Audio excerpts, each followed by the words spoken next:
सभी को happy good morning. आज मैं चली गई हमेशा की तरह अपना ड्यूटी करने के लिए, मतलब पापा को बस स्टैंड छोड़ने के लिए। वैसे तो मैं खुशी खुशी घर वापस आ गई थी, पर पता चला पापा अपना फोन घर पर ही भूल गए हैं। फिर क्या, फिर मैं चली गई फटाफट पापा के पास मोबाइल छोड़ने के लिए, और पापा ऐसे हंस रहे थे कि बेटा आज गलती होगी, नेक्स्ट टाइम नहीं करूंगा। और फिर मैं और दीदी चले गए मार्केट के लिए, और मार्केट जाने से पहले सबसे इम्पोर्टेंट होता है पैसा, तो फटाफट पहुंच गए बैंक पैसा निकालने के लिए। और क्योंकि कंजक के सामान के अलावा हमें जाना था सब्जी मंडी, बहुत सारा सब्जी खरीदने के लिए। और फिर हम पहुंच गए गोल बाजार सब्जी मंडी। हालांकि मैं गई थी सब्जी खरीदने के लिए, पर मेरा वहाँ पे कुछ काम था ही नहीं, क्योंकि सारा काम तो दीदी खुद कर ही लेती है। मुझे ये लोग सिर्फ गाड़ी चलाने और झोला उठाने के लिए लेके जाते हैं। उसके बाद हम लोग चले गए कंजकों के लिए सामान लेने के लिए, जहाँ पे हम लोग अलग अलग दुकान गए अलग अलग चीजें खरीदने के लिए, पर इतना ट्रैफिक और इतना जिसकी वजह से सही तरीके से हम सामान खरीद ही नहीं पा रहे थे। और प्लेट लेने के बाद हम लोग निकल पड़े घर के लिए। रास्ते में मिल गए हमें नारियल पानी वाले भैया, तो मैंने दीदी के लिए फटाफट नारियल पानी लिया, और सारी मलाई मैंने खुद ही खा लिए हैं। और फिर पहुंच गए हम लोग दूसरे दुकान में, क्योंकि हमें कंजक का पूरा सामान मिला नहीं था।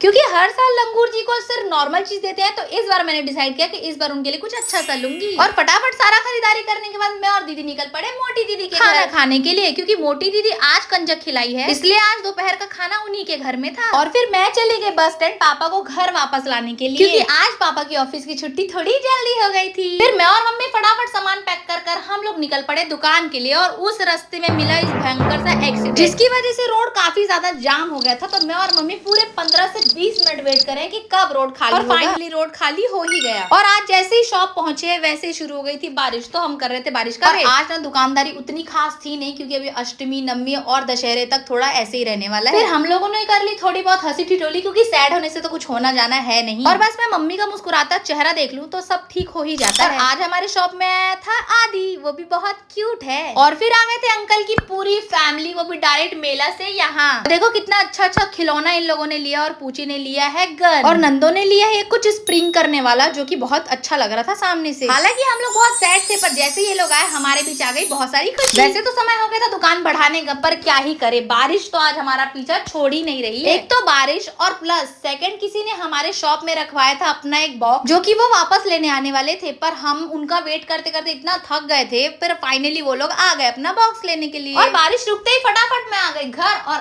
आज मैंने बनाया है साबूदाने के बड़े, वो भी फलारी के लिए। बाय बाय दोस्तों, बाकी के लिए मिलते हैं कल। Thank you for watching.